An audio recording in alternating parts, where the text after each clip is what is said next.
அப்புறமா அந்த நிகழ்ச்சிக்குள்ள போலாம். இருளாண்டி இருளப்பசாமியும் 21 கிடாயும் அப்படின்னு அந்த கதையோட தலைப்பு. இந்த கதை எங்க நடந்துச்சு சொல்லி கேட்டீங்கன்னா, பெருநாளி, ராமநாதபுரம் மாவட்டம் பெருநாளில நடந்த ஒரு கதை. அத ஐயா வேல ராமமூர்த்தி, நடிகர் வேல ராமமூர்த்தி தெரியுமா உங்களுக்கு? நடிகர் வேல ராமமூர்த்தி தெரியுமா? அவர் எழுதின அந்த புத்தகம் பெருநாளி கிராமத்துல அந்த கதை அப்படி ஆரம்பிக்குது. என்னன்னு கேட்டீங்கன்னா, ஒரு மாமா, மச்சன், சித்தப்பா, பெரியப்பான ஒரு 7 பேர் அப்படியே படுத்து கிடக்குறாங்க. ஒரு முளக்கொட்டு திண்ணை அப்படின்னு அந்த திண்ணைக்கு பேரு. முளக்கொட்டு திண்ணை அப்படின்னா என்னன்னு கேட்டீங்க அப்படின்னா, இப்ப நம்ம அம்மன் கோயிலுக்கு ஏத்தல அந்த ஆலமரத்தை சுத்தி கல்லு போட்டு 4 பேர் உட்கார்ந்து பேசுற மாதிரி இருக்கு பாத்தீங்களா, இந்த மாதிரி ஒரு இடம். அங்க ஒரு 7 பேர் படுத்திருக்கிறாங்க. அதுல ஒருத்தர் பேரு இருளாண்டி தேவர், ஒருத்தர் பேர் நாகத்தேவர், ஒருத்தர் பேர் சுந்தர தேவர், ஒருத்தர் பேரு குருசாமி தேவர், ஒருத்தர் பேரு சிவசுப்பு தேவர். இப்படி ஒரு 7 பேர் படுத்து கிடக்காங்க. அப்ப படுத்துட்டு மாமா மச்சான் அப்படியே சகஜமா பேசிக்கிட்டே இருக்கிறாங்க. அப்ப அந்த இருளப்ப தேவர் மட்டும் இப்படி தலையில கையை வச்சு வானத்தை பார்த்து படுத்துட்டு இருக்காரு. அப்ப படுத்திருக்கும் போது இந்த வேஷ்டியானது விலகுது. அப்ப அந்த வேஷ்டி விலகும் போது அந்த 2 தொடங்கி கீழே அந்த வேஷ்டி அப்படி அமுக்கி பிடிக்கும் போது அவருக்கு ஒரு தடம் கையில தெரியுது. அப்ப யோசிக்கிறாரு, இந்த தடம் எதுக்கு வந்துச்சு, எப்படி வந்துச்சு அப்படின்னு சொல்லி யோசிக்கிறாரு. இந்த கதையை கேட்கும் போது இந்த கதைக்கு நமக்கு என்ன சம்பந்தம் நினைப்பீங்க? இந்த கதை முடியும் போது உங்களுக்கு அந்த கதைக்கு சம்பந்தம் இருக்குன்னு நீங்க புரிஞ்சுக்குவீங்க. அப்ப அந்த இடத்துல தேய்க்கும் போது ஒரு தடுப்பு இருக்கு. இந்த தடுப்பு எதுக்காக வந்துச்சு, எப்ப வந்துச்சு அப்படின்னு சொல்லிட்டு அந்த இருளப்ப தேவர் அதை நினைக்கிறாரு. இந்த தடுப்பு நம்ம எங்க வாங்கின தடுப்பு, எதுக்காக அப்படின்ட்டு. இவருக்கு மட்டும் இல்ல, இவரை சுத்தி இருக்கிற அந்த 7 பேருக்குமே கையில, கன்னத்துல, முதுகுல, தோல்ல எல்லா பக்கமே தீக்காயம், தீ வச்சு சுட்டுவாங்களா, அந்த மாதிரி தழும்புகள் எல்லாத்துக்குமே இருக்கு. அப்ப இவர் நினைக்கிறாரு, எதுக்காக நம்ம தழும்பு வந்துச்சுன்னு நினைக்கும் போது இவருக்கு அந்த தழும்பு வந்ததுக்கான காரணத்தை அப்படியே அவருடைய நினைவுல கொண்டு வராரு. பெருநாளிக்கு பக்கத்துல கவல்பட்டி அப்படிங்கிற ஒரு ஊர். அங்க முழுக்க ரெட்டியார் சமூகம் இருக்கிற ஊர். அங்க ரெட்டியார் சமுதாயம் தான் அந்த ஊர் முழுக்க இருக்கிறாங்க. ஒரே ஒரு வண்ணா சமுதாயத்தை சேர்ந்த ஒரு வீடு, ஒரு நாவிதர், நம்ம குடிமகன் சொல்லுவோம் இல்லையா, அவருடைய வீடு ஒரு வீடு. இந்த 2 வீடு தான் வேற சமுதாயம், மற்ற எல்லாமே ரெட்டியார் சமுதாயத்தை சேர்ந்தவங்க. அந்த ஊரோட பொருளாதாரம் என்னன்னு கேட்டீங்க அப்படின்னா, ஆடு மாடு வளர்ப்பு, ஆடு மாடு கோழி இந்த மாதிரி வளர்த்து எல்லாருமே நல்ல வசதியா இருக்காங்க. பக்கத்துல எல்லா ஊர்லயும் திருட்டு போகும், ஆனா அந்த ஊர்ல மட்டும் திருட்டு போகாது. ஏன் அப்படின்னா அந்த ஊரோட நிர்வாகம் அந்த அளவுக்கு நல்லா பண்ணி வச்சிருப்பாங்க. ரெட்டியார் சமூக மக்கள் ரொம்ப ஒத்துமையா இருப்பாங்க. அப்ப அந்த இருளப்ப தேவருக்கு அந்த கவல்பட்டி மேல கண்டு போகுது. என்ன அப்படின்னா, இந்த 7 பேருமே திருடர்கள், திருடக்கூடியவங்க. அப்போ ஒரு நாள் நைட்டுக்கானு பைரவன் கோயில் ஒரு ஆலமரம். இந்த பைரவன் கோயில் ஆலமரத்துல தான் அவங்க நைட்டு பிளான் பண்ணுவாங்க. நம்ம எங்க போய் வாங்கலாம், எந்த ஊர்ல ஆட்டை பிடிக்கலாம்னு சொல்லி அங்கதான் அந்த இதை கவர் பண்ணுவாங்க. அப்ப அந்த கோயில்ல நல்ல பௌர்ணமி நிலா வெளிச்சம். அந்த கோயில்ல அவங்க எல்லாரும் உட்கார்ந்து பேசிக்கிட்டு இருப்பாங்க. இன்னைக்கு எந்த ஊருக்கு போகலாம், எங்க போய் நம்ம திருடலாம் அப்படின்னு சொல்லி யோசிச்சுட்டு இருப்பாங்க. அவங்களுக்கு ஒரு சம்பிரதாயம் அதாவது ஏதாவது ஒரு பறவைகள் வலது பக்கம் இருந்து இடது பக்கமா போயிட்டு அப்படின்னா அவங்க போற கதை சக்சஸ் ஆயிடும். இடது பக்கமா இருந்து வலது பக்கம் போயிட்டுனா அந்த கதை சக்சஸ் ஆகாது. அதுக்காக இவங்க வெயிட் பண்ணிட்டு இருக்காங்க. ஏதாவது ஒரு பறவை ஏதாவது நம்மளை கிராஸ் பண்ணாலும் வெயிட் பண்ணுறாங்க. அப்ப அதே மாதிரி ஒரு ஆந்தை கிராஸ் பண்ணிட்டு வலது பக்கம் இருந்து இடது பக்கம் போயிட்டு, சரி ஓகே அப்ப நம்ம இன்னைக்கு போற கதை சக்சஸ் ஆயிடும் சொல்லிட்டு 7 பேரும் போறாங்க. அந்த கவல்பட்டியை நோக்கி போறாங்க. அப்படியே போயிட்டு இருக்காங்க. காடு மேடுன்னு சொல்லி போயிருக்காங்க. ஒரு கிட்டத்தட்ட ஒரு 5 மைல் தொலைவு தான் இந்த ஊருக்கு அந்த ஊருக்கும்.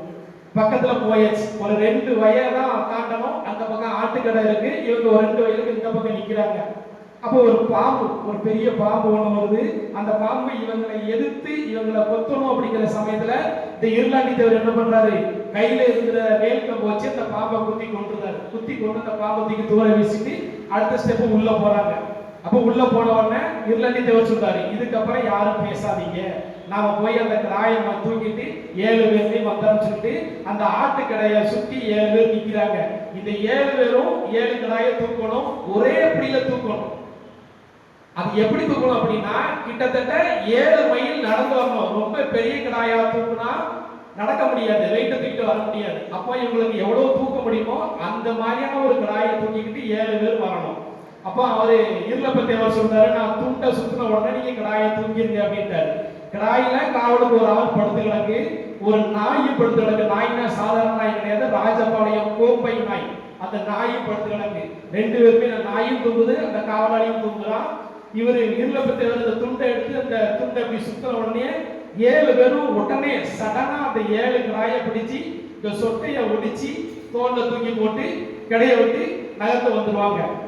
கரெக்டா 2 வயலை தாண்டி போகவும் இந்த 7 பேர்ல இந்த சிவசுமுத்தி இருக்கிறாரா, அவரு பிடிச்ச கிராய் மட்டும் சொட்டலுக்கு சரியா உடையாம சத்தம் போட்டு உடனே நாய் எந்திரிச்சிடும். நாய் எந்திரிச்சு நாய் குலைக்கவும் அந்த காவலாளி எந்திரிச்சுவாரு. அவரு சத்தம் போட்ட உடனே ஒட்டுமொத்த ஊரே எந்திரிச்சிடும். இப்ப இந்த ஊர் மக்கள் எல்லாரும் சேர்ந்து இந்த 7 பேரை துரத்துறாங்க. 7 பேரும் ஓடுறாங்க. முன்னாடி போனவங்க எல்லாம் போயிட்டாங்க. இந்த சிவசுக்கு தேவர் மட்டும் கிராயை வச்சுட்டு ஓட முடியல. இவருக்கு பின்னாடி நாய் ஓடுது. நாயும் இவருக்கு முன்னு விண்ணுமா ஓடும்போது ஒரு குறிப்பிட்ட தூரத்துக்கு அப்புறம் ஓடையில ஒரு ஓடை போயிட்டு இருக்கு. அந்த ஓடையில சகதியும் தண்ணியுமா இருக்கு. சிவசுக்கு தேவர் தாண்டி போயிட்டாரு.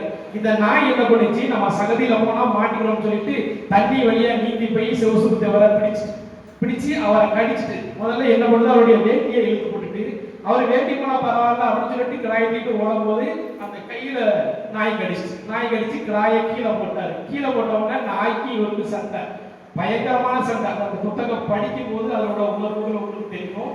பயங்கரமான சண்டை. இப்ப நாய்க்கு அதுக்கு சண்டை நடக்கும் போது நாய்க்கு இருந்து சத்தம் போடுது. அவர் ஒரு கட்டத்துல என்ன பண்ணிட்டாரு, அந்த நாயை கொண்டுட்டாரு. வேற வழி இல்ல, ஓடணும்னா நாயை கொண்டுதான் சொல்லி நாயை கொண்டுட்டாரு. நாய் செத்து போச்சு. திரும்ப அந்த கிடாயை என்ன பண்ணாரு, கொண்டுட்டாரு. அதாவது சொட்டளவு ஓடிச்சா கிடாய் வந்து சாகாது, சத்தம் தான் போட முடியாது, ஆனா உயிர் போகாது. இப்ப அந்த கிடாயை கொண்டுட்டாரு. கொண்டு தூக்கி போட்டு போய்கிட்டே இருக்காரு. இந்த ஊர் மக்கள் அப்படியே பின்னாடியே விரட்டிக்கிட்டு போறாங்க. அந்த பைரவன் கோயில் சொன்னோம்ல, அந்த ஆலமரம், அந்த ஆலமரத்துக்கு போயாச்சு அப்படின்னா இவங்க 1000 பேர் வந்தாலும் அவங்கள ஒண்ணும் பண்ண முடியாது. ஏன்னா அது அவங்க ஊரு, அவங்க இடம், அவங்க நினைச்சதுதான் அவங்க சட்டம். அந்த ஆலமரத்துக்கு இவங்களை விட்டுறக்கூடாது அப்படின்னு சொல்லி ஊர் மக்கள் எல்லாரும் வராங்க. ஆனா வேற வழி இல்லாம அந்த 6 பேர் போயிட்டாங்க. இந்த சிவசுமுத்தி அவர் மட்டும் இந்த ஆலமரத்துக்கு முன்னாடியே அந்த ஊர் மக்கள்கிட்ட பிடிபட்டுறாரு. இப்ப என்னாச்சு, பிடிபட்ட உடனே பெருநாளி போலீஸ் ஸ்டேஷனுக்கு கூட்டி போயிட்டாங்க. பெருநாளி போலீஸ் ஸ்டேஷனுக்கு கூட்டு போன உடனே அவங்க எஃப்ஐஆர் போட்டு, எஃப்ஐஆர் அவரு மேல மட்டும் போடல, அந்த ஊர்ல எத்தனை வாலிப பையன் இருக்கானோ, எத்தனை ஆம்பளையார் இருக்காங்களோ எல்லாருமே எஃப்ஐஆர். இனிமே நீங்க திருட்டு தொழில் செய்யவே கூடாது அப்படின்னு சொல்லிட்டு சம்பந்தப்பட்டவங்க வாழ்க்கையும் பாதிச்சு, சம்பந்தப்பட்டவங்க வாழ்க்கையும் பாதிச்சுட்டு. அப்ப இது அந்த இருளாண்டி தேவருக்கு நினைவு வருது. எஃப்ஐஆர் போட்டு எல்லாரையும் பிடிச்சு உள்ள அடைஞ்சாச்சு. அன்னைக்கு தான் இந்த 7 பேருக்கு போலீஸ் சூடு போடுறாங்க. அந்த சூட்டு தடம் தான் அவரு தடவி பார்த்தது. இது கிட்டத்தட்ட ஒரு 6-7 வருஷத்துக்கு முன்னாடி நடந்த சம்பவத்தை அவர் நினைச்சு பார்க்கிறாரு. இந்த ஊர்ல இந்த இடத்துல நமக்கு இப்படி ஒரு சம்பவம் நடந்துச்சு அப்படின்னு சொல்லிட்டு இவர் நினைச்சுக்கிட்டு இருக்கும் போது அவரு குருசாமி தேவர் வந்து, மாப்பிள்ளைங்களா, நம்ம பையன் சேது போலீஸ் ஆயிட்டானா, போலீஸ் ஆயிட்டு வந்திருக்கான், நாம எல்லாம் அவரை போய் பார்க்க போகணும்னு சொல்லிட்டு இவங்க எல்லாரும் இந்த 7 பேரும் சேதுவை போய் பார்க்க போறாங்க. இதுல சேதுங்கிற கேரக்டர் உண்மையான கேரக்டர். அவர் உண்மையாவே இருக்கிறாரு, இப்போ உயிரோட தான் இருக்கிறாரு. அவரு தான் அந்த ஊர்ல முதல்ல படிச்சு வந்த போலீஸ் உத்தியோகத்துக்கு வந்த முத ஒரு படிப்பாரு. இப்ப அவர் அந்த போலீஸ் ஆயிருக்கான்னு சொன்ன உடனே இந்த 7 பேரும் அவன்கிட்ட அவரு குருசாமி கிட்ட கேட்கிறாங்க, மாப்பிள்ள நெசமாவே சொல்றியாடா, போலீஸ் ஆயிட்டானா அப்படின்பாரு. ஆமா மச்சான், அவன் போலீஸ் ஆயிட்டானா, போலீஸ்ல அவன் என்னவாடா இருக்கான் அப்படிமா. அப்ப எஸ்ஐ ஆயிருக்கானா அப்படிமா. இதுல நம்ம ஒரு விஷயத்தை ரொம்ப சிந்திச்சு பார்க்கணும். நாமளா நினைச்சிட்டு இருக்கோம், அதாவது அவங்களுக்கு என்னன்னா, நம்மள போலீஸ்காரன் பிடிச்சா அப்படின்னா நம்மள சூடு போடுறது வந்து எஸ்ஐ தான் சூடு போடுவாரு.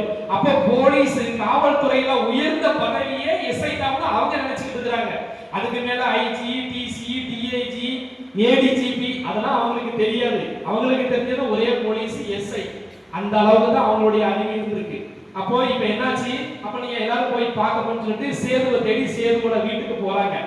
சேது கால் கையெல்லாம் கழுவிட்டு வந்து அவங்க அப்பா போட்டோவை கும்பிட்டு இருக்கான். அவங்க அப்பா யாருன்னு கேட்டீங்கன்னா, அதுல இருந்து ஒரு 20 வருஷத்துக்கு முன்னாடி ஒரு ஊர்ல திருட போகும்போது அங்க நடந்த சண்டையில அவரு செத்து போயிடுவாரு. அவரோட பையன் தான் இந்த சேது. அப்ப அவரை கூப்பிட்டு இருக்கும் போது இவங்க 7 பேர் போய், மாப்பிள்ள சேது என்ன பண்ற, எப்போ வந்து அப்படின்னு சொல்லி கேட்பாங்களா. அப்ப இப்பதான் மாமா வந்திருக்க எல்லாருமே சித்தப்பா, பெரியப்பா, மாமா, மச்சான். அப்ப சேது எப்பதான் வந்து கேட்டோம்னா இவர் சொல்லுவார், நான் இப்பதான் வந்தேன் அப்படின்னு சொன்னா, அப்ப எந்த ஊர்ல உங்களுக்கு டியூட்டி போட்டிருக்கு அப்படிமாங்க. எனக்கு பழனி பக்கத்துல ஒரு ஊர்ல டியூட்டி போட்டிருக்காங்க அப்படிமா. சரிப்பா, நீ உண்மையிலே எஸ்ஐ ஆகிட்டியா அப்படின்னு சொல்லி ஒருத்தர் கேட்பாரு. ஏன் மாமா அப்படி கேட்கிறேன்னா எஸ்ஐ ஆயிட்ட மாமா அப்படின்னு இல்ல மாப்பிள்ள எனக்கு டவுட்டா இருக்கு அப்படின்னு சொல்லி கேட்பாரு. அடுத்து இன்னொருத்தருக்கு எல்லாமே முடிச்சுட்டு நான் அடுத்து சார்ஜ் எடுக்க போறோம் அப்படிப்பாரு. இப்ப இந்த 7 பேரும் பேசுவாங்க, என்னடா இவன் எஸ்ஐ ஆயிட்டோம்னா இருக்கிறதுலயே உயர்ந்த பதவி எஸ்ஐ பதவி அவ்வளவு சீக்கிரமா இவனுக்கு எப்படி கிடைச்சுன்னு சொல்லி இப்படி இவங்களுக்குள்ள பேசிட்டு இருப்பாங்க. அப்ப அதுல ஒருத்தர் மட்டும் நடந்ததை நம்ப முடியாம இருப்பாரு. நம்ம ஊர்ல நம்ம தலைமுறை இது வரைக்கும் நம்ம ஆடு திருடிக்கிட்டு இருந்தோம், தவறான வேலையை பண்ணிக்கிட்டு இருந்தோம், யாருமே இது வரைக்கும் ஒரு நல்ல இடத்துக்கு போகல, படிக்கல, நமக்கு கல்வி அறிவு கிடையாது. நம்ம ஊர்ல இப்படி ஒருத்தர் வந்ததுக்கு அப்புறம் இனிமே நம்ம அந்த தவறான தொழிலை செய்யக்கூடாது அப்படின்ட்டு அவருக்கு திடீர்னு ஒரு அறிவுரை அவருக்கு தோன்றி மாப்பிள்ள இப்ப என்ன பண்ணு, எனக்கு ரொம்ப நாள் ஆசை, இது வரைக்கும் எந்தெந்த ஊருக்காரனோ எஸ்ஐ ட்ரெஸ் போட்டு நான் பார்த்துட்டேன், நீ எங்களுக்காக ஒரு தடவை நீ இந்த எஸ்ஐ உடுப்பை போட்டுட்டு வா மாப்பிள்ள, நான் உன்னை பார்க்கணும்னு சொல்லி அவர் சொல்றாரு. சரி மாமா அதுக்கு என்ன மாமா நான் போட்டு வந்துருக்கேன்னு சொல்லிட்டு அந்த எஸ்ஐ உடுப்பை போட்டுட்டு இவங்க வர சொல்லிட்டு அவனை பார்க்கற கண்ணிக்கு 7 பேர் வெயிட் பண்ணிட்டு இருக்கிறாங்க. அவர் அந்த எஸ்ஐ உடுப்பை போட்டுட்டு வந்துடுறாரு. அவரை பார்த்த உடனே இந்த 7 பேருக்கும் ஆனந்தம் தாங்க முடியல.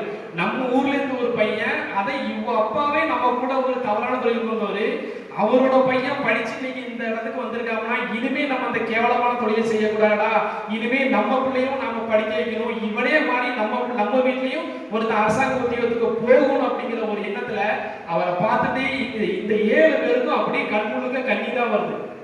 அப்ப அவன் சொல்றான், உங்க அண்ணனை எங்கடா, உங்க அண்ணனா காணும் அப்படின்னு சொல்லி கேட்கும் போது, இல்லமாமா எனக்கு வேலை கிடைச்சதுல, நாளைக்கு நம்ம குலதெய்வ கோயில்ல கிடாய் வெட்டணும், அதுக்கு எங்க அண்ணன் கிடாய் வெங்க போயிருக்காரு அப்படின்னு சொல்லி அந்த போலீஸ்கார் சேது சொல்லுவாரு. அப்போ ஒருத்தர் சொல்லுவாரு, காசு கொடுத்தாடா வாங்க போனோம் அப்படின்னு சொல்லி நகைச்சுவையா கேட்பாரு. இது எதுக்கு சொல்றோம் அப்படின்னா, அந்த ஊர்ல ஒரு ஒட்டுமொத்த கிராமமே தவறான கிராமம், ஒரே ஒரு போலீஸ் அதிகாரி வந்ததுனால அந்த ஊரே மாறுது அப்படின்னா, இந்த ஊர்ல எத்தனை போலீஸ் இருக்கிறாங்க, எத்தனை வக்கீல் இருக்காங்க, எத்தனை அரசியல்வாதிகள் இருக்கிறாங்க, எத்தனை கவுன்சிலர் இருக்கிறாங்க, எவ்வளவு பெரிய பதவியில இங்க ஆட்கள் இருக்கிறாங்க. அப்ப நாம ஏன் மாறக்கூடாது?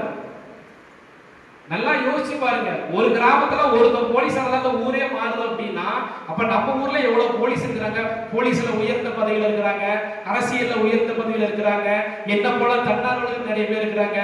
அப்ப நம்ம ஊரையே மாறக்கூடாது. அதனால கல்வி மட்டும்தான் நமக்கு ஆயுதம். அந்த கல்வியை நாம ப்ராப்பரா படிச்சு எந்த இடத்துக்கு போகணும், என்ன பண்ணணும் அப்படிங்கிறது உங்களுக்கு தெரியலாட்டி கூட எங்க கிட்ட கேளுங்க. உங்களுக்கு படிப்பு சம்பந்தமான எந்த ஒரு கேள்வியோ பதிலோ எது இருந்தாலும் கேளுங்க, உங்களுக்கு நாங்க முழுக்க சப்போர்ட் பண்ணுவோம். இது வெறும் வார்த்தைகளாவது கிடையாது, எங்களுடைய உத்தரவாதம். படிப்புக்கு நீங்க என்ன தேவையோ சொல்லுங்க, நாங்க செஞ்சு கொடுக்குறோம். தொடர்ந்து நல்லா படிங்க. நீங்க என்ன 10 முடிச்சு 11 போயிருக்கிறீங்க, அடுத்து காலேஜ் போகணும். காலேஜுக்கு மேல நீங்க படிக்க முடிஞ்சாலும் படிங்க, நல்லா படிங்க.